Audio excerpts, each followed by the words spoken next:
Hey guys, Brian from Zombie Guitar here. This is part 3 of the mode series that I'm doing right now, and in this part we're going to be taking a look at modal chord progressions. So I'm going to start this lesson out by giving you a demo which is about 3 minutes long, and then after the demo we're going to take a look at the theory behind all this stuff. So in the demo I'm going to show you how you can play completely different modes, each which have their own unique sound. And it's all coming from the same set of chords. So I'm only going to be using the chords that are found in the key of G major, the 3 major chords and the 3 minor chords that are found in the key of G major. And from those 6 chords, I want to play 6 different modes, each of which is going to have its own chord progression. And I want to be kind of improvising over top of it within, the framework of notes that's part of the mode. So let's check out this demo first, and then we'll talk about the theory.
So hopefully you're able to hear the difference between each of those 6 different demos, and essentially each of the demos, because it was in a different mode, had its own unique sound.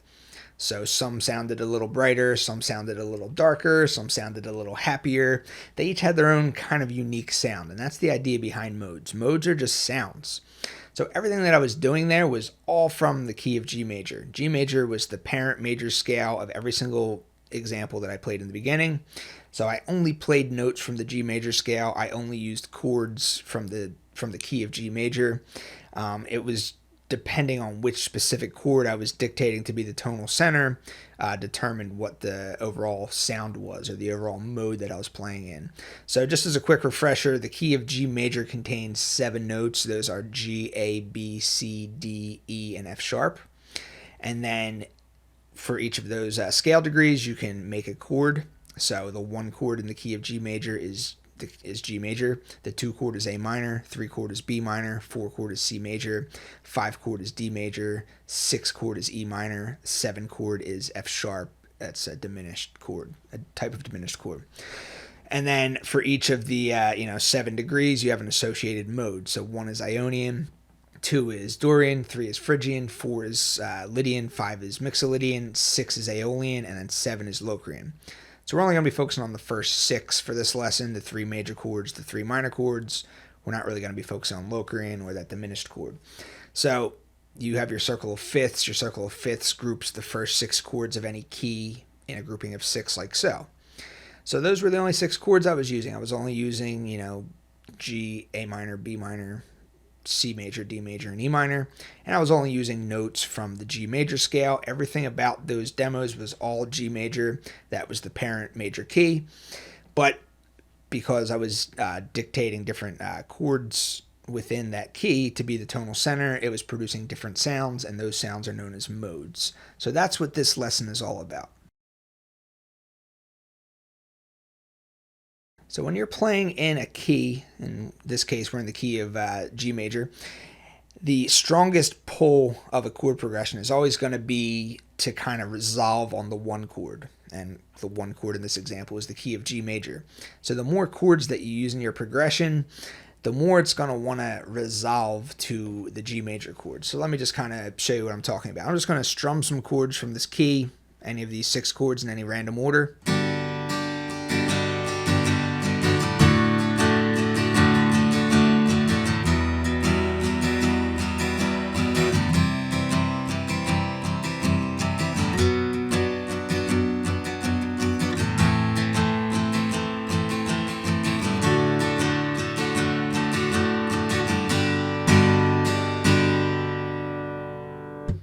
Didn't that G feel like resolution? Didn't that G feel like it was supposed to be the last chord?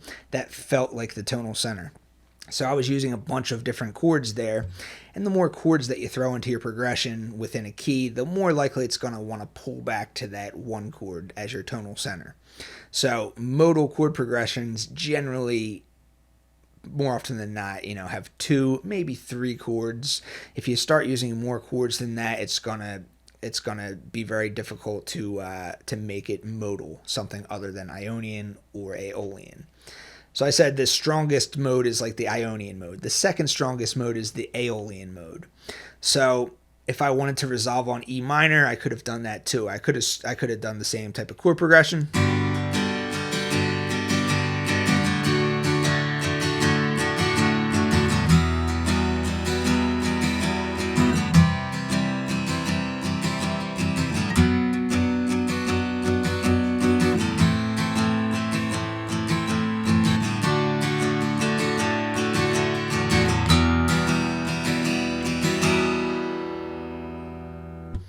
So I resolved on the E minor. It wasn't quite as strong as ending on the G major, but it still worked. It solidified a different type of feeling. All right. So if I ended it on the G major, it kind of was like, okay, that was a happy chord progression, even though I played all the same chords.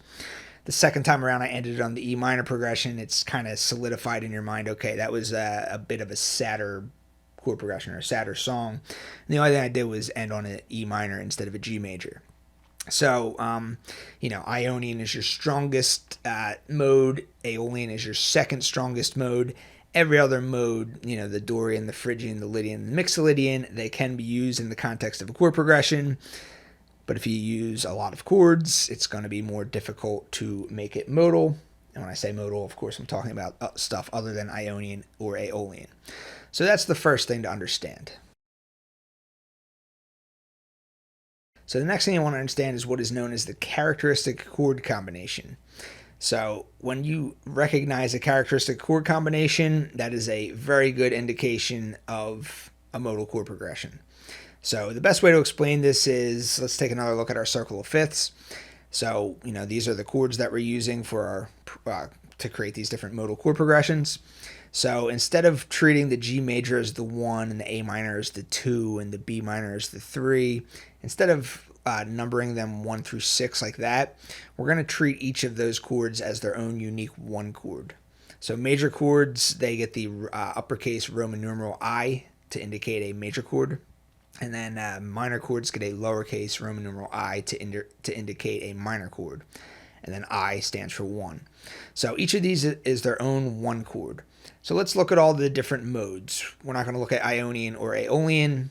We're just going to call those keys. We're not going to call them modes for now. We're going to call them keys. So when I talk about modes, I'm talking about Dorian, Phrygian, Lydian, and Mixolydian. So let's look at each of these 4 modes. So we'll start off with A minor. So A minor is our 1 chord. It's a minor chord, so it gets a lowercase Roman numeral I. So the characteristic chord combination for the Dorian mode, or for a Dorian chord progression, would be minor 1, major 4. So minor 1 means if A minor is our 1 chord, it's a minor chord. If we use that bar chord rooted on the low E string, you can always find your 4 chord rooted on the same fret but on the A string. So here's minor 1, here's major 4. So if you play those 2 chords together, A minor and then D major,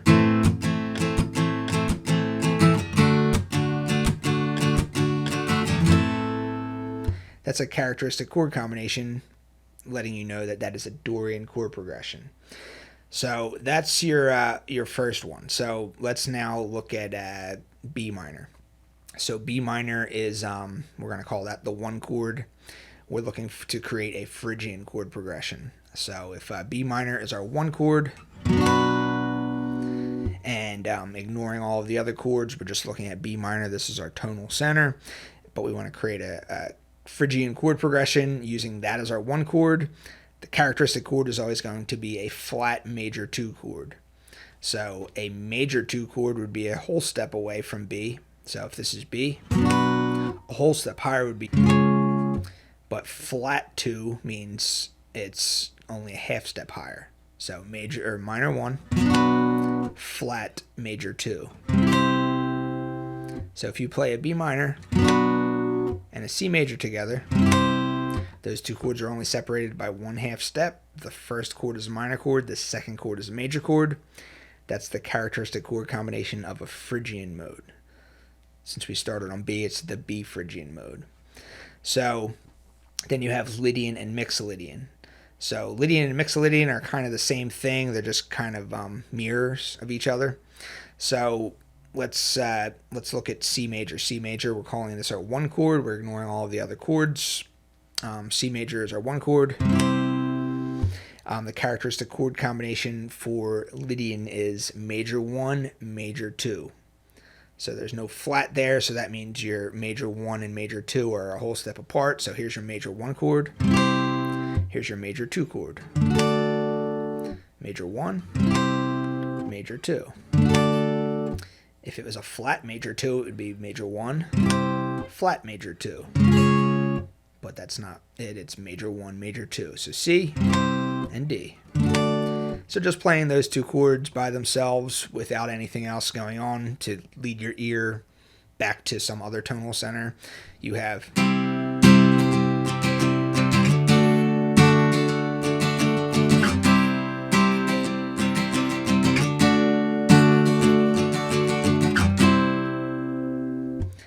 so major 1, major 2, that is the characteristic chord combination of a Lydian chord progression. We started on C. We called C our 1 chord. That was a C Lydian chord progression. Mixolydian is the same thing, it's just backwards. So if we're calling the D major chord, if we're calling that our 1 chord, the next chord in the progression in relation to that, well, there's 1 through 7, so you have 1, 2, 3, 4, 5, 6, 7. So what comes after 1 or what comes before 1 would be 7. So if D major is our 1 chord, moving this way we would find our 7 chord, but it's actually a flat 7 chord. A 7 is 1/2 step lower than the 1. A flat 7 is 1 whole step lower than the 1. So we have our D major chord as our 1, and then our C major chord is our flat 7 in relation to that. So 1, flat 7, 1, flat 7. If it was just 1 and 7, it would only be a 1/2 step lower. But it's 1, flat 7. So a Mixolydian chord progression would be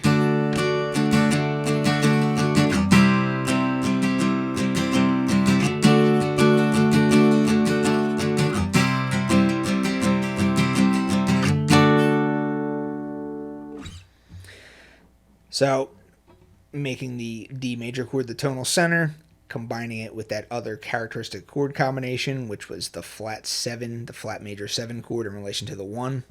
That makes a Mixolydian chord progression. So those are your 4 characteristic chord combinations for each of these modes. So Dorian is minor 1, major 4. Phrygian is minor 1, major 2, flat major 2 though. And then Lydian is a major 1, major 2. Mixolydian is a major 1, flat major 7.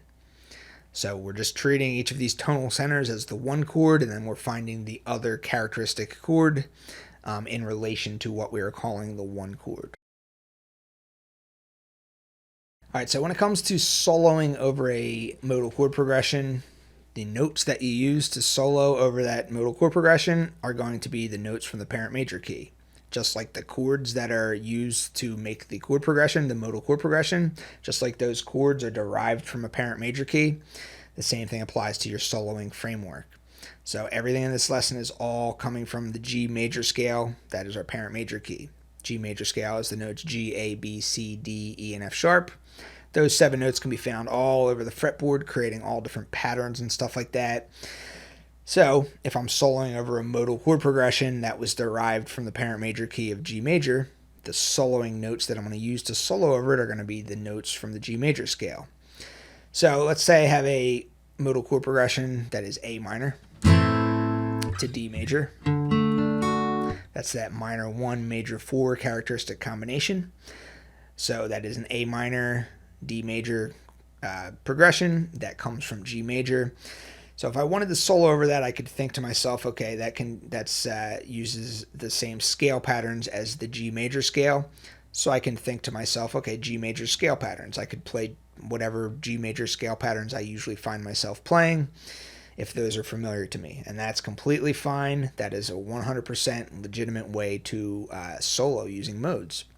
The way that I prefer to do it, though, is to think and relate each mode back to its pentatonic position number 1. So as I pointed out in part 2 of this, every single mode directly connects with the pentatonic scale. And also 3 of the modes are major and 3 of the modes are minor. So the 3 major modes are Ionian, Lydian, Mixolydian. The 3 minor modes are Aeolian, Dorian, and Phrygian. So you have 3 major modes, 3 minor modes. So you locate your pentatonic position number 1 for minor modes using your first finger, and you locate it for major modes using your pinky. So you're going to see how all this kind of makes sense in a second. So let's look at G Ionian. All right, so G Ionian, Ionian is major. Find your pentatonic position number 1 with your pinky. So up here is the note G, 15th fret. Here's pentatonic position number 1 for G major.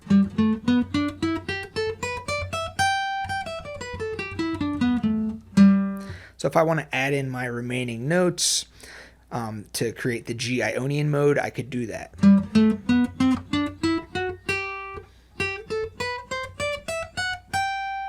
So that's G major pentatonic position number 1 with the added notes creating the G Ionian mode.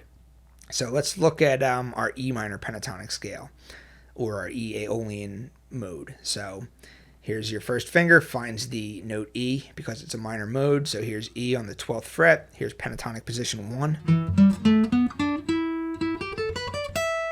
So if I wanted to add it in my extra notes to make the E Aeolian mode, it would be exactly the same thing because they share the same 7 notes.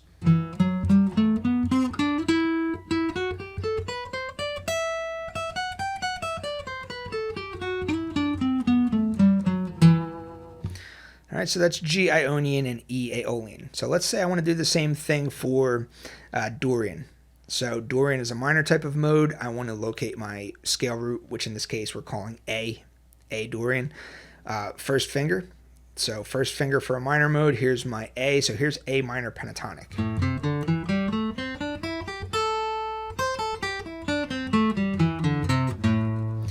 So I want to go and I want to add some extra notes into this to make the A Dorian mode. So I would do this.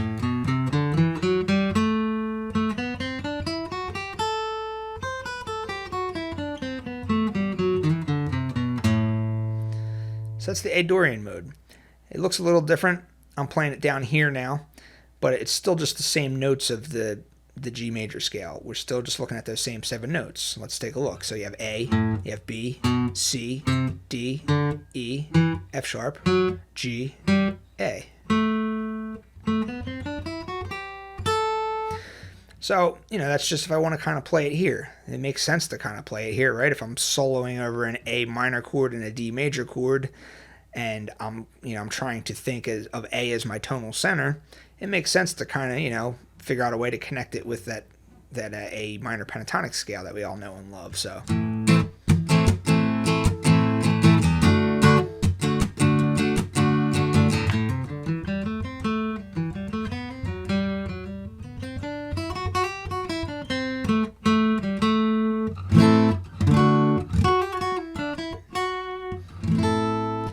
So that's just the way that I prefer to, connect it with modes. I like to figure out where the pentatonic scale is, where the pentatonic position number 1 is. So let's look at Lydian now. So Lydian is a major type of mode. So therefore you find your scale root on your low E string with your pinky. So find the C. We're looking for C Lydian because that's one of the modes of the G major scale. So find your C with your pinky. Here's the note C on the 8th fret. So here's my pentatonic position number 1.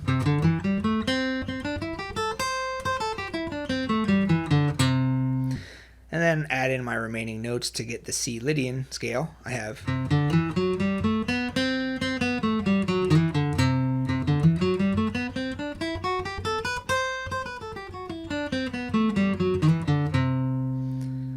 again, it's still the same 7 notes. I'm just kind of connecting it with my pentatonic position number 1 for the C major pentatonic scale. But it's still the same 7 notes coming from the parent major key of G. C, D, E, F sharp, G, A, B, and then C. But I'm not confined to this area. I have the whole fretboard, and I can, visualize the fretboard however I want. So as you see, the Dorian and Lydian kind of share the same pentatonic box as do the Ionian and Aeolian. So let's look at the other modes. Let's look at, we still have B Phrygian left, and then we have D Mixolydian, the other 2 modes that we derived from the G major scale. So let's look at Phrygian. So Phrygian is minor type of mode. Find your root note with your first finger. Here it is, 7th fret of the low E string. There's your note B. Here's my pentatonic position 1.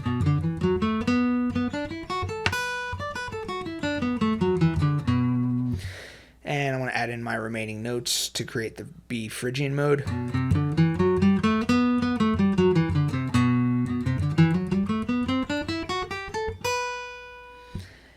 And those notes are also the same exact notes from the G major scale. So I have B, C, D, E, F sharp, G, A, B.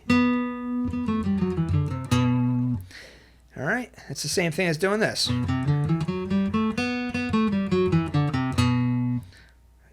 That's that pattern that I showed you in the demo. All right, I'm just playing it like this and connecting it with this pentatonic position 1. All these notes are found all over the fretboard to create all these different patterns. That's the whole point I'm trying to get across here. So that was B Phrygian mode. Let's look at the last one. Let's look at the D Mixolydian. So D is a major type of mode. You find your scale root with your pinky. Here's your note D, 10th fret. Here's your D major pentatonic scale.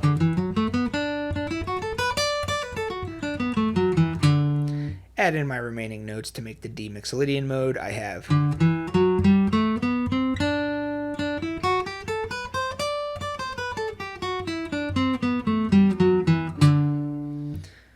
still same exact 7 notes, all coming from the parent major key of G. D, E, F sharp, G, A, B, C, D.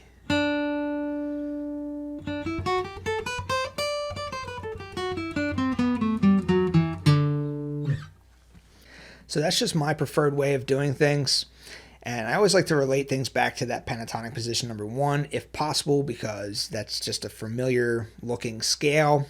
I call that the home box. So if at all possible, whenever I'm soloing over anything, if I can, just relate it back to that as kind of like my go-to fallback home box area, I always like to do that. But that's not the only way to visualize this stuff. As I pointed out, this is all coming from the G major scale. All of the chords that are being used are coming from the G major scale. So if it helps you to tell yourself, okay, this modal chord progression is coming from the G major scale, therefore I'm going to use those scale patterns to solo over this modal chord progression. If that allows you to get the job done, then do it that way. There's nothing wrong with it. I just like to think in terms of, the pentatonic position number 1. If I'm soloing over a chord progression and it's A minor to D major, and I know that, okay, that's an A Dorian chord progression, even though I know that comes from the G major scale, even though that I know that that's the parent major key, there's no G chord there. It's an A minor chord and a D major chord. So there's no G's about it. It's just A minor and D major. So rather than try and confuse my brain the way I'm thinking, rather than trying to throw some kind of G into the mix when there's no G present at all, I find it a lot easier just to think, okay, that's A minor, D major, that's an A Dorian chord progression, A is my tonal center, let me relate that to the A minor pentatonic scale, and then I'm going to throw in my extra notes to make the A Dorian mode. It's A, nothing G about it. But if you want to think in terms of G, that's fine too. So hopefully that's making sense. That's why I said that there's a relative way to look at modes and there's a parallel way to look at modes. That's what part 1 was, relative. Part 2 is about parallel. This part is about modal chord progressions, but it's all one and the same thing. It's all one concept that once it clicks for you, it will click and you will understand everything about it. So hopefully between these three videos that I was able to help you to understand these things. So that's going to do it for this lesson. If you have any questions or comments, feel free to ask. I'll see you next time.